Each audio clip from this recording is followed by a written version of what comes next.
साथियों नमस्कार। ज्ञान सिंधु कोचिंग क्लासेस पर आज थोड़ा सा अलग टॉपिक है। कहिए क्यों?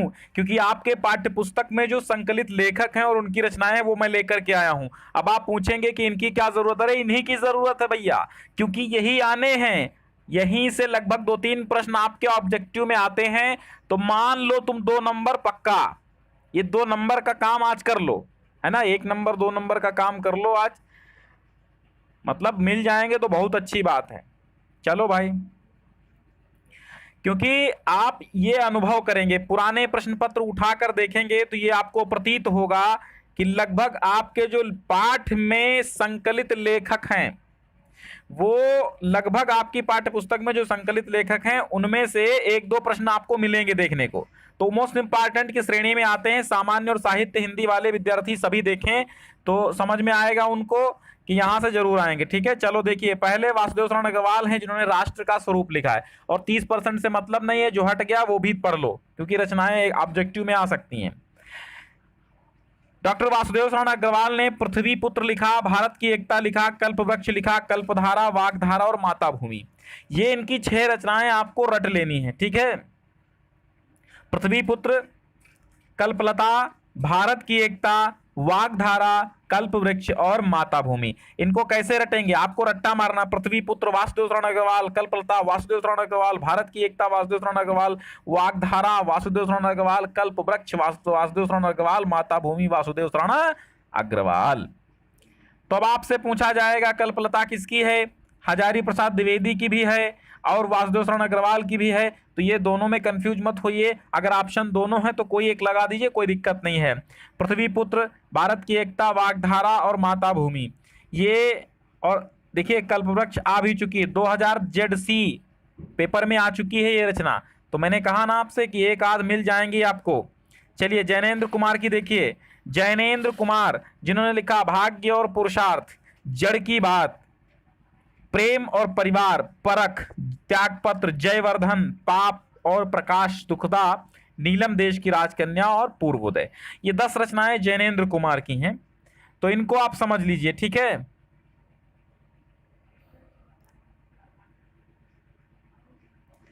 भाग्य और पुरुषार्थ, थोड़ा सा पहली ट्रिक बन रही है। भाज प्रेम पर त्याग, भाज प्रेम पर त्याग जय। ठीक है, भाज प्रेम पर त्याग जय, ये वाली ट्रिक बन रही, थोड़ी सी 6 रचनाओं तक बन रही है, बाकी आप बना लीजिए। तो भाज का भा से मतलब भाग्य और पुरुषार्थ, जा का मतलब जड़ की बात, प्रे से मतलब प्रेम और परिवार, और माँ का पा का मतलब है परख, है ना। पर का मतलब क्या है? परख है। त्याग का मतलब त्याग पत्र है, और जय का मतलब जयवर्धन हो गया।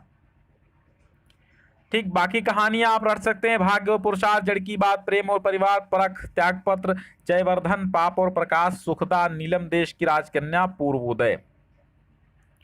चलो ये जैनेन्द्र कुमार की हो गई।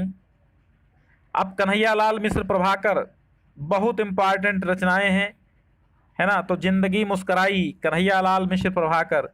माटी हो गई सोना, जब जिंदगी मुस्कराई तो क्या हो गया? माटी हो गई सोना। लिखने वाले कौन? कन्हैयालाल मिश्र प्रभाकर। जब जिंदगी मुस्कराई तो माटी हो गई सोना, और धरती के फूल महके आंगन चहके द्वार, धरती के फूल आंगन में महकने लगे, है ना। धरती के फूल, जब जिंदगी मुस्कराई तो माटी सोना हो गई, जिंदगी मुस्कराई तो माटी सोना हो गई, और धरती के फूल आंगन में महकने लगे, भूले बिसरे जो चेहरे थे वो आकाश के तारों में दिखने लगे, जब दीप जले तब क्षण भर के लिए बोलने लगे और मुस्कुराने लगे। ऐसी कहानी गढ़ करके आप रचना को याद कर सकते हैं, है ना। तो जिंदगी मुस्कुराई, माटी हो गई सोना, धरती के फूल महके आंगन चहके द्वार, भूले बिसरे चित्र, भूले बिसरे चेहरे, है ना। अगर भूले बिसरे चित्र आ जाए ना, भूले बिसरे चित्र, तो वो भगवती चरण वर्मा का उपन्यास है। भूले बिसरे चेहरे आ जाए तो ये कन्हैयालाल मिश्र प्रभाकर का है। आकाश के तारे, दीप जले शंख बजे, क्षण बोले कण मुस्काए, हो कन्हैया। ऐसे याद करो यार, कैसे भी याद हो जाए ना, कैसे याद हो जाए, रट्टा मारते रहो। मतलब माँ बात ये, हमको याद करना है, हमको याद करना, हमको एग्जाम में टॉप करना है, इसलिए याद करो कैसे भी, रट के, गा के, नाच के, उछल के, कूद के, मन में, अंतर मन में, जैसे याद हो जाए वैसे याद कर दो। मतलब बोर्ड का मतलब क्या है कि याद करो। अब देखो आचार्य हजारी प्रसाद द्विवेदी का आया। आचार्य हजारी प्रसाद द्विवेदी की रचनाएं हैं अशोक के फूल, आलोक पर्व, कबीर, सूरदास, साहित्य का मर्म, पुनर्नवा, हिंदी साहित्य की भूमिका, विचार प्रवाह, कुटज, अनामदास का पोथा, बाणभट्ट की आत्मकथा और चारुचंद्र लेख, हिंदी साहित्य का आदिकाल। तो आप इसे पढ़ेंगे अशोक के फूल आचार्य हजारी प्रसाद द्विवेदी, आलोक पर्व आचार्य हजारी प्रसाद द्विवेदी, विचार प्रवाह आचार्य हजारी प्रसाद द्विवेदी, कबीर, कुटज, सूरदास। अब कबीर सूरदास तो किसने लिखा, यानी इन पर आलोचना लिखी आचार्य हजारी प्रसाद द्विवेदी ने। तो कबीर और सूरदास किसने लिखी, आचार्य हजारी प्रसाद द्विवेदी ने। अनामदास का पोथा, साहित्य का मर्म, बाणभट्ट की आत्मकथा, पुनर्नवा, चारुचंद्र लेख, हिंदी साहित्य की भूमिका, हिंदी साहित्य का आदिकाल। ठीक, चलो पंडित दीनदयाल उपाध्याय, PDDDU, है ना, पंडित दीनदयाल उपाध्याय, PDDU, पंडित दीनदयाल उपाध्याय। सम्राट चंद्रगुप्त, जगत गुरु शंकराचार्य, अखंड भारत क्यों, राष्ट्र जीवन की समस्याएं, राष्ट्र चिंतन, राष्ट्र जीवन की दिशा। देखो अब राष्ट्र से इन्होंने 3 लिखी, कौन कौन सी, राष्ट्र जीवन की समस्याएं पंडित दीनदयाल उपाध्याय, राष्ट्र जीवन की समस्याएं पंडित दीनदयाल उपाध्याय, राष्ट्र जीवन की दिशा पंडित दीनदयाल उपाध्याय, राष्ट्र चिंतन। तो जो भी राष्ट्र से आए ना, तो पंडित DDU ने किया, है ना, पंडित DDU। राष्ट्र के बारे में अगर रचना आ जाए तो पंडित DDU। राष्ट्र जीवन की समस्याएं, राष्ट्र जीवन की दिशा, राष्ट्र चिंतन, 3 प्रकार के राष्ट्र की बात कही है। राष्ट्र जीवन की समस्याएं रचना लिखी, राष्ट्र जीवन की दिशा, राष्ट्र चिंतन, अखंड भारत क्यों पंडित दीनदयाल उपाध्याय, सम्राट चंद्रगुप्त, जगत गुरु शंकराचार्य। ये PDF पाने के लिए आपको टेलीग्राम चैनल पे मिलेगी, ज्वाइन कर लीजिए, डिस्क्रिप्शन में मिल जाएगा। और अगर आप टेलीग्राम चैनल ज्वाइन नहीं कर पाते हैं तो इसके स्क्रीनशॉट लेते रहिए, लिखते रहिए, ठीक है, नोट्स जरूर बनाइए। अब देखिए प्रोफेसर जी सुंदर रेड्डी की 4 याद कर लो, साहित्य और समाज, वैचारिकी, मेरे विचार, भाषा और आधुनिकता। तो भाषा और आधुनिकता तो आपके पाठ्यक्रम में है ही, है ना, प्रोफेसर जी सुंदर रेड्डी की। और वैचारिकी, साहित्य और समाज, मेरे विचार, मेरे विचार, और इसी मेरे विचार से विचार के बाद बन गया वैचारिकी, है ना, साहित्य और समाज, भाषा और आधुनिकता, ये याद करो। हरिशंकर परसाई, देखो 2020 ZB में आया, हमने बताया ना आपको 1-2 मिलेंगे आपको पेपर में।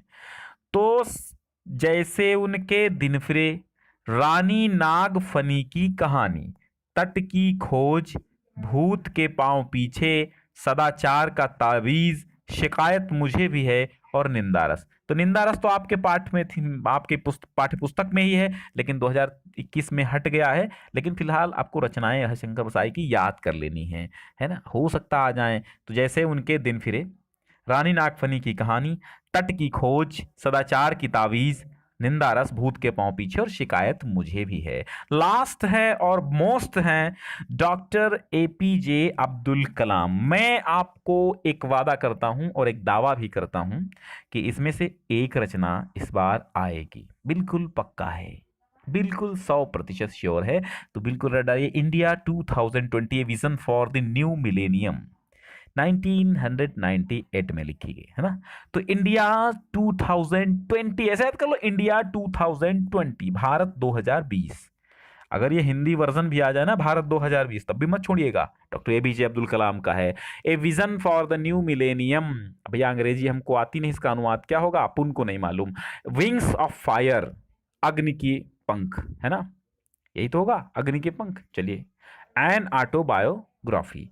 अगर आपसे भी प्रश्न पूछ सकता है कि APJ अब्दुल कलाम की आत्मकथा किस नाम से प्रकाशित हुई है, तो विंग्स ऑफ फायर, है ना, विंग्स ऑफ फायर। अग्नि की उड़ान हिंदी वर्जन, देखो अग्नि की उड़ान कहो चाहे विंग्स ऑफ फायर कहो, है ना, अग्नि की उड़ान कहो चाहे विंग्स ऑफ फायर कहो, ये हिंदी में भी इनकी आत्मकथा लिखी गई, मतलब अनुदित हुई। इग्निटेड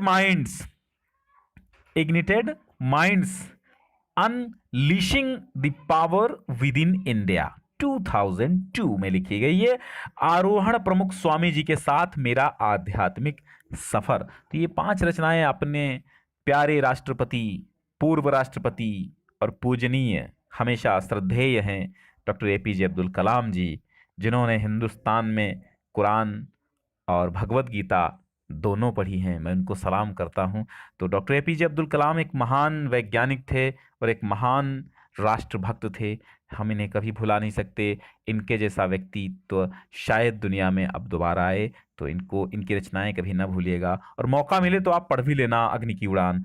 ये आत्मकथा है, अपनी कथा लिखी है अब्दुल कलाम जी ने, है ना, विंग्स ऑफ फायर जिसको बोलते हैं ना, ऑटोबायोग्राफी है ना। और इंडिया 2020 भी पढ़ लेना, vision, a vision for the new millennium, और इग्निटेड माइंड्स, है ना।